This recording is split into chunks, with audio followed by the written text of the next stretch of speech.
we snuck into the catacombs under Paris and went through a mass grave from the plague times, which was insane. Whoa. Would you say that's the craziest location you guys have ever been at? That was probably the most surreal location.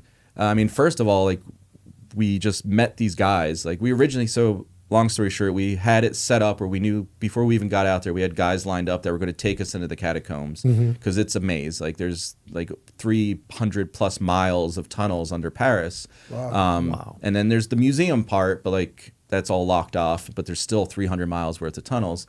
So we had it set up with these guys that knew the tunnels were going to take us down there. And then our shooting we got behind the one day and we're like, we can't do it tonight. We'll do it tomorrow night. And they're like, well, we're not doing it now. And they backed out. So then we're in Paris. And we're like, this is, we need this. This is the heart of the show. Like if we don't have that, what are we going to do? Right. And thankfully, actually a fan walked by in front of the hotel and recognized and started being like, oh my God, hey guys. And we're all kind of like, yeah, we're having trouble. And she was like, oh, I know these guys. I know guys that know the tunnels. And it was literally like, I know guys that know the tunnels. Yes, like it's just like a professor. So then it was literally like, hey, meet these guys at this time at this intersection. And we're like, okay. So like we walk up and we meet these guys. We're like, hey. And they're like, you want to go down? We're like, yeah. And they're like, all right, let's go. And they're like, wait, right now? Okay. All right. And we just like follow them. They flip open a grate and start climbing down like into the sewers. And we're just like, all right. And we just follow these guys just through this. And then we hike for miles, like hours and hours. We're wading through water that's like chest deep at times. We came across an underground rave at one point that he was like, wait, hold on.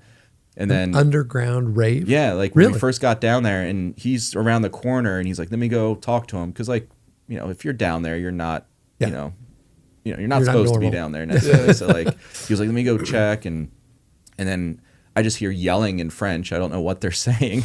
And I'm just like, all right, like, I don't know what's, and I have a camera in my hand and I remember like grabbing my pocket knife. Like, I don't know what's going to happen here. Like it sounds aggressive. Some Resident Evil shit going on. Yeah. And then he comes around. He's like, okay, they'll let us pass. It was like some like Lord of the Rings type. Like, oh, wow. You know what I mean?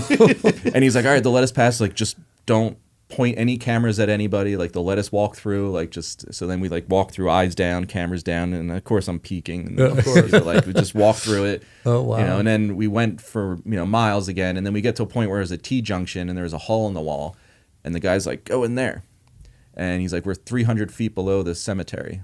And we're like, all right. And then we climb in and it opened up to a big cave that was just filled with human bones. And it was like it was a plague pit. So like back in the day during the plague times, it was just literally a giant pit and they just dumped everybody in there. There was no floor. It was just human bones. You're just like, just crunching walking the through. Bones. That was the most surreal place we've probably ever been.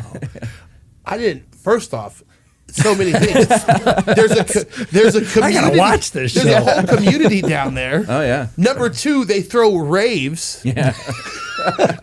Next to the graveyard. And number three, there's dudes who are like professional maze runners. Yeah, they know it. Yeah. Wow. Like they know that by heart. They don't leave. Yeah, no, they didn't have a maze. Breadcrumb trail behind If you? they suddenly were like later and they dipped out and it's pitch black, there's no electricity or anything. So if they wanted to just dip out, they could have dipped out and we would have been stuck down there for who knows. Yeah. Right. You'd have had to go bargain with the rave people. Exactly. Yeah.